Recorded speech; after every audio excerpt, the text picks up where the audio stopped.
आज हम बात करेंगे स्वीट कॉर्न की वैज्ञानिक विधि से तैयार की गई मक्का में लगने वाले कीट और रोग की। तो क्या होता है कि ये तना बहुत कमजोर हो जाता है। भीतर से खोखला हो जाने के बाद जब तेज हवा चलती है तो पौधा गिर जाता है, टूट जाता है। नमस्ते दोस्तों, स्वागत है आपका ग्रीन टीवी में। आप देख रहे हैं बातें खेती की और मैं हूं साबिता ठाकुर। दोस्तों, आज हम बात करेंगे स्वीट कॉर्न की वैज्ञानिक विधि से तैयार की गई मक्का में लगने वाले कीट और रोग की।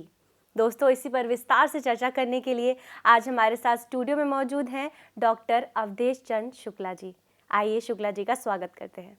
शुक्ला जी, आपका हमारे स्टूडियो में बहुत बहुत स्वागत है। धन्यवाद। शुक्ला जी, सबसे पहले मक्का में लगने वाले कीट और रोगों को जानने से पहले मैं आपसे ये जानना चाहूँगी कि मक्के की बुआई जो होती है, 3 सीज़न जो हमारे हैं, रबी, जायद और खरीफ, इन तीनों सीज़न में लगने वाले अलग अलग रोग और कीट के बारे में आज हम जानेंगे। सबसे पहले मैं आपसे जानना चाहूँगी कि इनकी बुआई कब कब की जाती है इन तीनों सीज़न में? देखिए, मक्का जो है जी वो कई रूप में बोई जाती है। जी सबसे पहले जब सीजन की बात आती है तो मक्का खरीफ में भी बोई जाती है, जी मक्का रबी में भी बोई जाती है और मक्का जायद में भी बोई जाती है। अब अलग अलग किसान का अलग अलग उद्देश्य होता है। जी कोई मक्का दाने के लिए बोता है, कोई मक्का चारे के लिए बोता है। शहर के पास वाले जो हैं वो क्या करते हैं कि दो फायदा उठाते हैं। जब भुट्टा तोड़ लिया, बाजार में बेच दिया, और उसके बाद जो फसल खड़ी रह जाती है वो चारा में किसान अपने जानवरों खा चारे के लेते रूप हैं। में इस्तेमाल करते हैं। व्यावसायिक रूप से जो बहुत अच्छे, मतलब व्यावसायिक रूप से जो इस्तेमाल करते हैं वो मक्का जो है वो साधारण मक्का नहीं बोते हैं, वो स्वीट कॉर्न बोते हैं या बेबी कॉर्न बोते हैं जी और उनका क्या है कि ये उसको फॉरेन तक में डिब्बाबंदी करके ये विदेश तक में इसकी जो है सप्लाई होती है। सप्लाई करते तो इस तरीके से मक्का जो है अलग अलग तरीके से बोई जाती है। जी और खरीफ से लेकर के, चूंकि बरसात का सीजन होता है, फिर उसके बाद जाड़े का सीजन आता है और जाड़े के सीजन के बाद गर्मी का भी सीजन आता है। जी तो इस तरीके से सीजन के अनुकूल, बरसात का सीजन है तो हो सकता है बरसात में कुछ ज़्यादा रोग लगते हैं, फफूंदी होती है, ज़्यादा रोग जी लगते हैं। जी रबी जब आती है, ठंडक आती है, तो उसमें रोग कुछ कम हो जाते हैं। इसी तरीके से जब गर्मी पड़ने लगती है तो रोग कुछ और बढ़ जाते हैं, उसकी संभावना अलग हो जाती है। संभावना अलग हो जाती है। तो जी। इस तरीके से जो है मक्का को अलग अलग रूप से देखा गया है और उसी तरीके से उसमें अलग अलग लगने वाले रोग और कीट हैं। तो शुक्ला जी, इसी के साथ सबसे पहले मैं आपसे जानना चाहूँगी कि जैसा कि हम बात कर रहे थे मक्का में लगने वाले रोग और कीट की, तो सबसे पहले मैं आपसे ये जानना चाहूँगी कि जैसा कि शुक्ला जी, हम देखते हैं कि एक किसान अपनी फसल बोता है तो उसकी फसल लगाने के बाद वो इतना योग्य कह लीजिए या फिर इतना वो शिक्षित नहीं होता है कि वो उसकी फसल में क्या रोग लगा हुआ है, कौन सा रोग लगा हुआ है या कौन से कीट लगे हुए हैं, इसकी वो स्वतः पहचान कर सके। तो शुक्ला जी, मैं सबसे पहले आपसे जानना चाहूँगी कि आप ऐसी पहचान बताइए जिससे किसान अपनी फसल में लगने वाले रोग, स्पेशली मक्का में लगने वाले रोग को पहचान सके।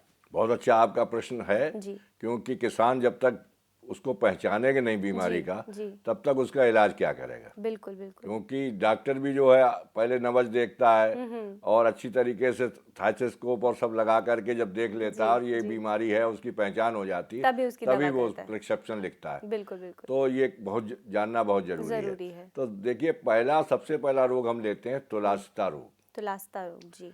अब तुलास्ता रोग जो है उसकी पहचान क्या है? उसकी पहचान ये है कि पत्तियों पर पहले पीली धारियां या धब्बे पड़ते हैं। जी। उसके बाद फर्स्ट स्टेज में तो ये हो गया, मतलब उसके ऊपर की पत्ती पर पहले पत्ती पर जो धारियां पड़ेंगी और पीले रंग आ जाएगा। जी बिल्कुल। उसके बाद फिर निचली सतह पर जी फफूंदी दिखाई देने लगेगी। अच्छा। हल्की सी फफूंदी दिखाई देना शुरू हो जाएगी। जी। और वो बाद में जो धब्बे पड़े हुए हैं, वहां पर जो धब्बे पड़े थे वो भूरे लाल रंग के धब्बे हो जाते हैं। अच्छा। मुख्य बात यह है कि तुलास्ता रोग जिस पौधे पर लग जाता है उसमें या तो भुट्टा बनता ही नहीं है जी। और बनता है तो बहुत कमजोर या बहुत कम बनते हैं। जी। ये तुलास्ता रोग मतलब की कि वो फसल को बर्बाद कर देता है। हाँ, फसल बिल्कुल समझ लीजिए आप बर्बाद हो जाती है। जी। अब इसकी जब पहचान हो गई तो इसके उपचार की बात हम करते हैं। बिल्कुल। तो अगर आपको जिंक मैंगनीज कार्बामेट मिल जाता है जी तो आप इसको 2 किलोग्राम ले लीजिए और 1 हेक्टर के लिए ये पर्याप्त होता है। पर्याप्त होता है। 800 से 1000 लीटर पानी में घोल करके जी। और इसका हम छिड़काव कर देते करेंगे। हैं। अगर ये दवा नहीं मिलती है तो जीरम 80% का आता है जी। और ये भी जो है 2 किलो पर हेक्टर के हिसाब से 800-1000 लीटर पानी में घोल करके इस्तेमाल किया जाता है, छिड़का जाता है। जी। अगर 80% वाला जीरम नहीं है, 27% वाला जीरम है, तो उसकी मात्रा हम बढ़ा करके 2 किलो की जगह पर 3 किलो कर देते हैं।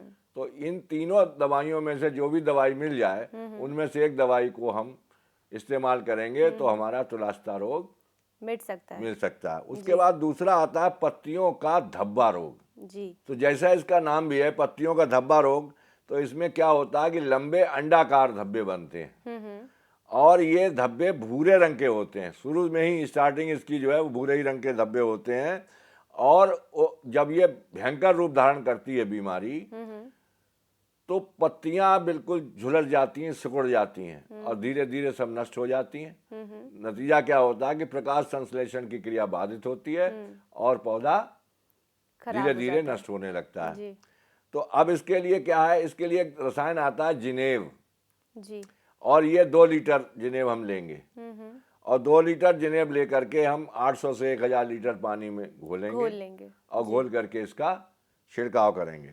अगर जिनेव नहीं मिलता है तो फिर हम जो हमने ऊपर दवाइयाँ दोहराई थी, जीरम 80% वाली, जीरम 27% वाली या जिंक मैग्नीज कार्बामेट, इन तीनों दवाइयों में से अगर ये जिनेव नहीं मिलती तब हम इनको इस्तेमाल करेंगे। तो ये भी जो है आपके इस बीमारी को, पत्तियों के जो झुलसा रोग है, इसका निदान हो जाएगा। जी।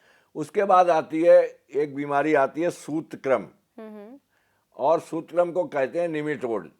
ये जमीन के अंदर होता है। बीमारी क्या है, बल्कि ये आंखों से दिखाई नहीं देते हैं, माइक्रोस्कोप से दिखाई देने वाले कीड़ा टाइप के होते हैं। तो ऐसी दशा में इसके लिए क्या करते हैं, सूत्रक्रम के लिए हम एक दवा आती है फ्यूरेट, जिसको हम फ्यूराडान भी कहते हैं। दोनों एक के नाम एक ही हैं। कहीं कोई फ्लोरेट कहता है, कहीं फ्यूराडान कहता है। बिल्कुल।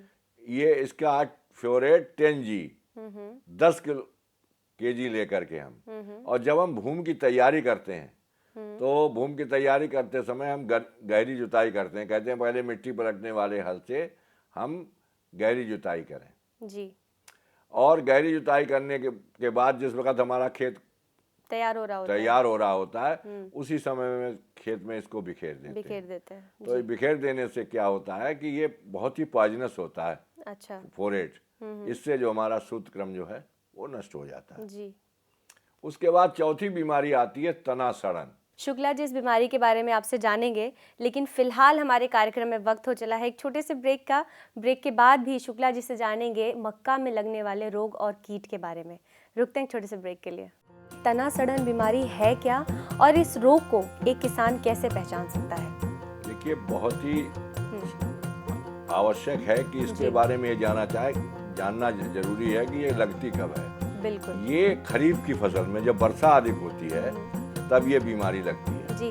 और जब ये बीमारी लगती है तो इसमें क्या होता है कि पूरियों पर इसमें जली धब्बे बनते हैं। जी।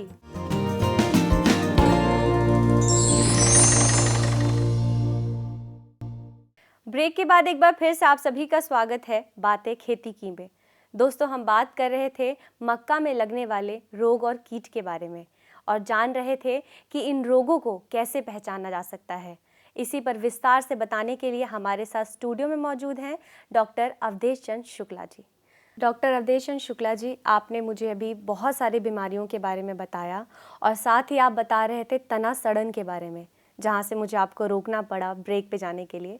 तो अब मैं आपसे जानना चाहूँगी कि ये तना सड़न बीमारी है क्या और इस रोग को एक किसान कैसे पहचान सकता है?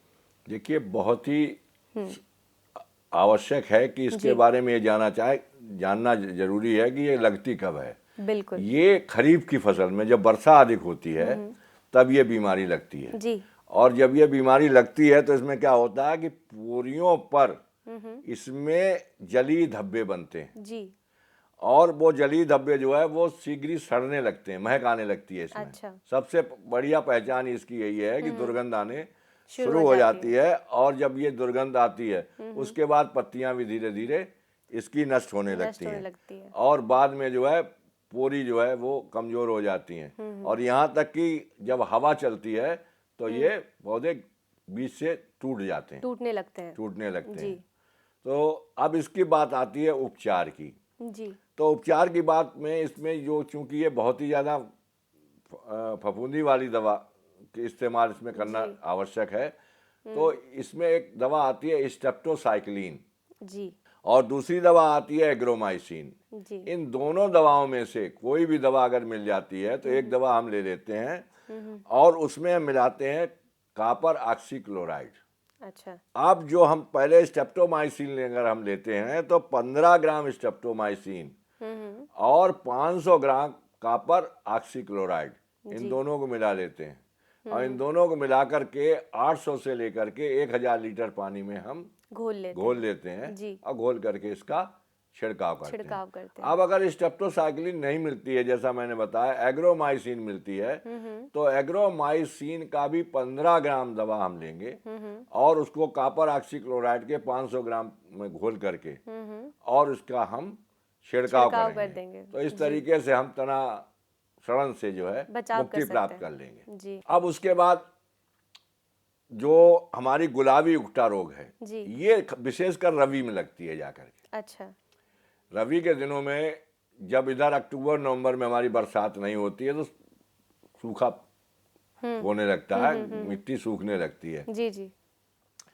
तो ये इसमें क्या होता है, जब दाने पड़ने की अवस्था आती है, दाने पड़ने की अवस्था आती है तो उस समय क्या होता है कि नमी हमारे कम होती है। अगर हमारे खेत में नमी कम है तो दाने पड़ने की अवस्था में जो है, ये हमारा जो तना होता है उसमें नलिकाएं होती हैं जिनसे हमारा भोजन बनाने की क्रिया के लिए भोजन पत्तियां जो लेती हैं, भोजन लेती हैं। तो अगर उस नलिकाओं को हम फाड़ करके देखें तो नलिकाएं सिकुड़ी हुई होंगी और भीतर से गुलाबी रंग की होंगी। अच्छा।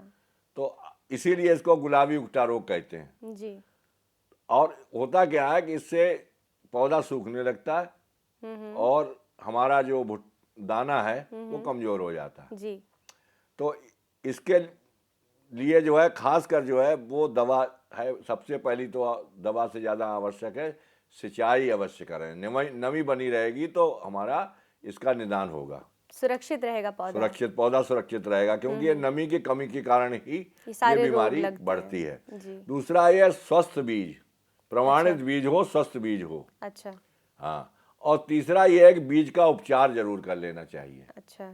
अगर हमने बीज का उपचार कर लिया है, जैसे थीरम है, कैप्टान है, वावस्टीन है, तो जब हम बात करते हैं कि कितना बीज चाहिए, उसके बाद उसको हम कैसे उपचारित करें, तो इसी तरीके से जो हमारा हम बोएंगे स्वस्थ और प्रमाणित बीज बोएंगे उसको भी उपचारित कर लें।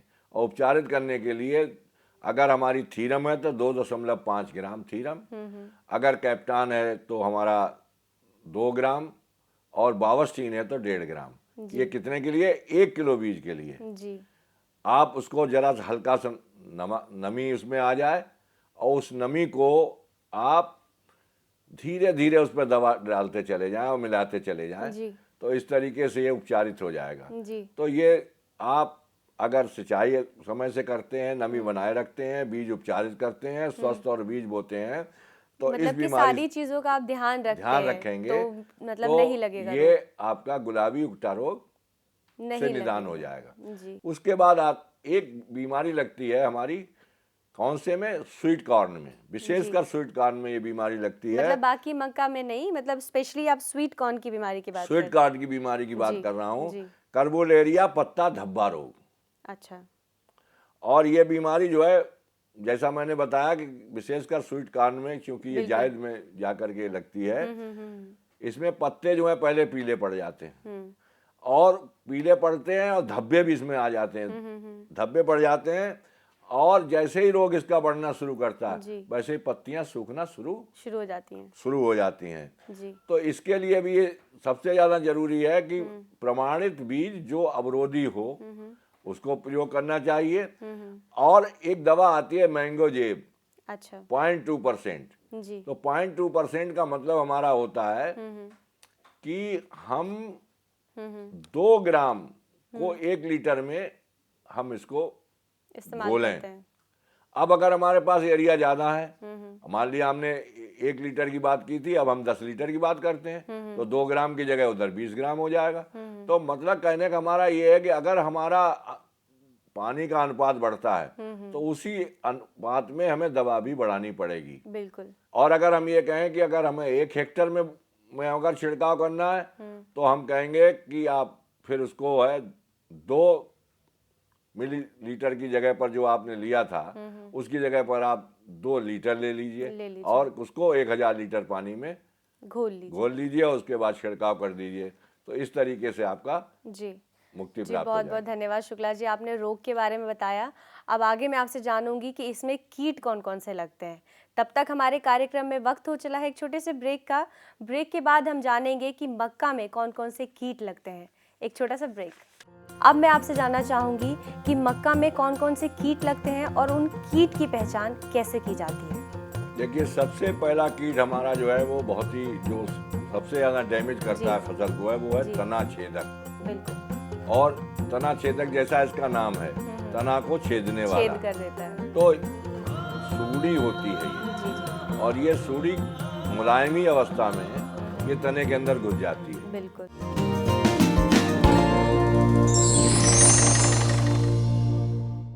ब्रेक के बाद एक बार फिर से आप सभी का स्वागत है बातें खेती की में। दोस्तों, हम बात कर रहे थे मक्का में लगने वाले रोग और कीट की। अभी तक हमने जाना कि मक्का में कौन कौन से रोग लगते हैं, उनकी पहचान कैसे की जाती है और उनका निवारण कैसे किया जाता है। अब आइए शुक्ला जी से जानते हैं कि इनमें कौन कौन से कीट लगते हैं। शुक्ला जी, अभी तक हमने जाना कि मक्का में रोग कौन कौन से लगते हैं और उसका आपने उपचार भी बहुत अच्छी तरीके से हमें आपने बताया। अब मैं आपसे जानना चाहूँगी कि मक्का में कौन कौन से कीट लगते हैं और उन कीट की पहचान कैसे की जाती है। देखिए, सबसे पहला कीट हमारा जो है वो बहुत ही जो सबसे ज़्यादा डैमेज करता है फसल को है वो है तना छेदक। बिल्कुल। और तना छेदक जैसा इसका नाम है, तना को छेदने वाला, छेद कर देता है। तो सूड़ी होती है ये। जी। और ये सूड़ी मुलायमी अवस्था में ये तने के अंदर घुस जाती है। बिल्कुल। और वहाँ जा कर के ये अपना खाना शुरू कर देती है वहाँ पर। तो क्या होता है कि ये तना बहुत कमजोर हो जाता है। जी। और भीतर से खोखला हो जाने के बाद जब तेज हवा चलती है तो पौधा गिर जाता है, टूट जाता है। तो टूटने के कारण से आप समझते हैं कि उपज तो हमारी जब पौधा ही गिर गया तो उसमें खराब हो उपज क्या जाती मिलेगी। है। बिल्कुल। अब उसके बाद इसका उपचार की बात आती है। तो बुवाई के 20-25 दिन के बाद जब हमने बुवाई कर ली है और 20-25 दिन हो गए हैं तो लिंडेन 6% की धूल आती है, ग्रेन्यूल आते हैं जी। इसको क्या करते हैं कि 20 किलोग्राम हम ले लेते हैं और 20 किलोग्राम को खेत में अच्छी तरीके से मिला देते हैं। बिल्कुल। और खासकर उस समय मिलाएं जब हम निराई गुड़ाई कर रहे हैं, ताकि खरपतवार भी हमारे निकल जाएंगे और मिट्टी के साथ वो हमारा ग्रेन्यूल मिल जाएगा। अगर हमको लिंडेन नहीं मिलता है तो कार्बोफ्यूरान, ये कार्बोफ्यूरान जो होता है वो 3% का होता है और ये भी ग्रेन्यूल ही होते हैं। जी। और इसको भी जो है 20 किलोग्राम प्रति हेक्टेयर के हिसाब से लगाते हैं। लगाने का तरीका दोनों का यही है कि आप खेत में बुरक दीजिए, निराई गुड़ाई के वक्त ही और बुरकने के बाद फिर आप जो है निराई गुड़ाई उसकी अगर करते हैं तो मिट्टी में मिल जाता है अच्छी तरीके से। उसके बाद दूसरा आता है पत्ती लपेटक। अच्छा। तो इसका भी नाम लपेटक यानी पत्ती को लपेटता है। लपेटता है तो पत्ती को जो लपेटता है तो उसकी पहचान क्या है कि ये रेशम की तरह बिल्कुल चारों तरफ से पत्ती को लपेट देता है, रेशम के धागे की तरह। और उसके बाद भीतर ही भीतर ये पत्ती को खाता रहता है। और पत्ती को खाने के साथ साथ पत्तियां बहुत जल्दी कमजोर हो जाती हैं और नष्ट हो जाती हैं। बिल्कुल। तो इसके लिए एक तो सबसे बड़ी बात यह है कि आप बीज उपचार करके बोएं। जी। जैसा मैं अभी बता चुका हूँ थीरम कैप्टान और बावस्टीन से। दूसरा इसके लिए जो है क्यूनाल फास जो दवा हमारी है 25 EC 2 लीटर पर हेक्टर अगर आपने तना छेदक के लिए ये दवा इस्तेमाल की पहले ही कर दी गई है बिल्कुल खड़ी फसल में, तो फिर इसको दोबारा इसके लिए दवा छिड़कने की आवश्यकता नहीं है। इसी से ये पत्ती लपेटक भी नियंत्रित हो जाएगा। अगर तना छेदक नहीं लगा है और उसके बाद पत्ती लपेटक लगा है तो फेंट्रोथियान एक दवा आती है। ये 50 EC की दवा है। इसकी स्ट्रेंथ और 500 से 700 ml जो है वो 1 हेक्टेयर के लिए पर्याप्त होती है। 800 से 1000 लीटर पानी में घोल करके इसको छिड़कना चाहिए। एक चीज जो बहुत ज्यादा कहीं कहीं दीमक की भी समस्या आ जाती है। बिल्कुल। तो दीमक की समस्या का निदान करने के लिए जब भूमि की हम तैयारी कर रहे हैं उसी समय हमको जो है भूमि उपचार कर देना चाहिए।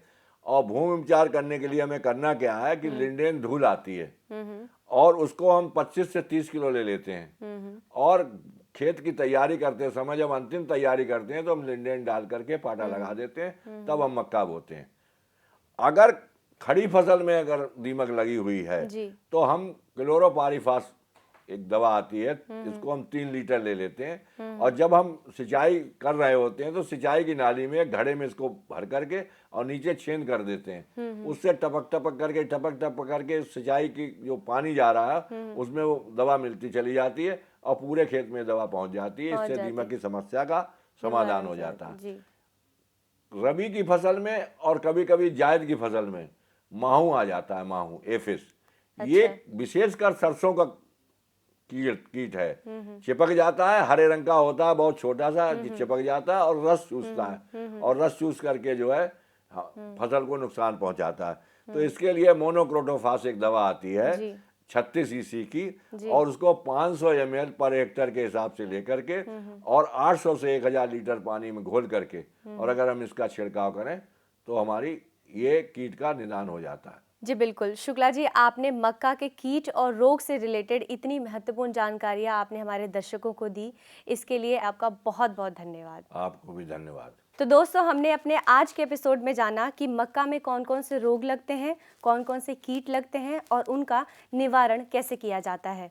दोस्तों, अगले एपिसोड में फिर मिलेंगे आपसे कुछ नई खेती की बातों के साथ। तब तक के लिए मुझे दीजिए इजाज़त और आप देखते रहिए ग्रीन टीवी। नमस्कार। हमारा पता है 302A पोसाइडन टावर ऑफ यारी रोड, वर्सोवा, अंधेरी वेस्ट, मुंबई 400061। हमारा ईमेल आईडी है bkk@greentvindia.com। आप हमें कॉल भी कर सकते हैं। हमारा फोन नंबर है 012049800011। अपने टीवी पर ग्रीन टीवी देखने के लिए अपने केबल ऑपरेटर या DTH ऑपरेटर को तुरंत कॉल करें और हमें लिख भेजें info@greentvindia.com पर। SMS या WhatsApp करें 9769577049 पर।